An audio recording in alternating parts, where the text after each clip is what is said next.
ગુરુ શાંતની આજનો પાવન પ્રસંગ વગડજ ગામની અંદર આજે મુકેશરામ મહારાજના સાનિધ્યમાં યોજવામાં આવ્યું છે. દૂર દૂરથી સંતોને બોલાવી અને એક અરજ પર દર્શન કરા એવા ધન્યવાદ છે પ્રહલાદ રામના અને ગોવિંદરામ અને એમનું ભક્ત મંડળ આજે જે ના થાય એવું કાર્ય કર્યું અને બહુ સુંદર આયોજન કર્યું. આજ જ્ઞાન યજ્ઞ વજ્યો છે એટલે જ્ઞાન યજ્ઞ તો જ્ઞાન એટલે જોવાનું, પણ શું જોવાનું? જ્ઞાને જોવાનું, શું જોવાનું? તો કે પોતાનું સ્વરૂપ અજ્ઞાન કે અજ્ઞાન કારણ કે અજ્ઞાન એટલે શું? પોતાના સ્વરૂપનું ભૂલવું નામ અજ્ઞાન. એટલે આજના પાવન પ્રસંગે આપ સૌને વંદન કરું છું. બીજું કે આજની આ સભા જેમ કે જીવને વાલું જીવો ભિખારીને વાલે પેટ, સંતને વાળા સદગુરુ એમ હંસોને વાળા પેટ, એવું આ માન સરોવર આ જ્યારે આ ભક્ત મંડળે બધા સંતો આજે લેવા આવ્યા છે બધા મોતીનો સારો કરવા માટે. એટલા માટે મહાપુરુષે વાણીમાં કહ્યું છે કે આ જગતની અંદર જો આ મહાપુરુષોએ સત્સંગ શાળાઓ ના ખોલ્યો હોય તો અજ્ઞાનતા દૂર ન થાત. પણ ગામડે ગામડે આવા મેળા કરી અને સંતોની સત્સંગ શાળાઓ ખોલાવી સત્સંગ અપાય છે અને સત્સંગને મન સુધરી જાય છે. અને સત્સંગથી ગમે તે પ્રશ્નો થાય એ પ્રશ્નો આ સંતોના અમય જાય દરરોજ તો એ પ્રશ્નોનું નિવારણ પણ થઈ જતું છે. માટે એક વાણીનો એક મારે ભજન બોલવું છે, તમારે 10 મિનિટમાં જ બધું થઈ. બોલો સદગુરુ મહારાજની. હરે સતસંગ શાળામાં બેસીએ, સતસંગ શાળામાં બેસીએ, ભણતર ભગતીનો ભણીએ રે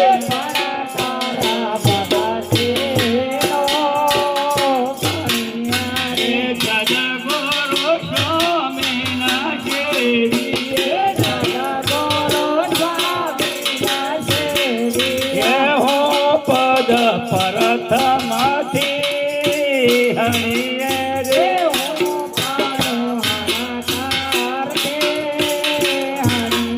રે વિવેક વિચારીને બોલીએ,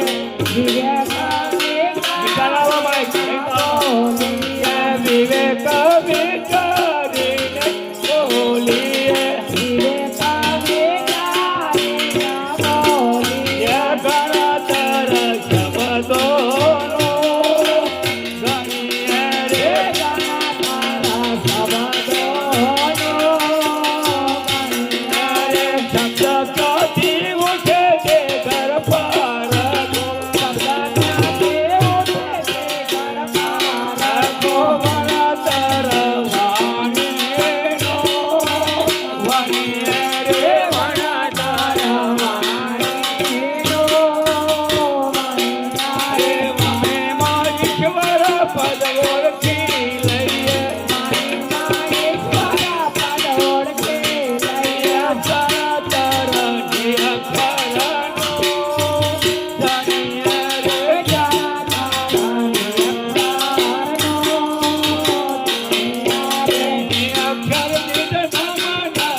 સદગુરુ ભગવાન કી જય. બધા મહાપુરુષોને વંદન કરી, સભાને વંદન કરી. કોઈ ભૂલચૂક થયો હોય, આ તો વાણી છે, વાણીનો પાણીનો પાર નહીં. ત્યાં વાણી એવી રાખો તમારી, બધાને એમ કે હાવ ભાવ દર્શાય.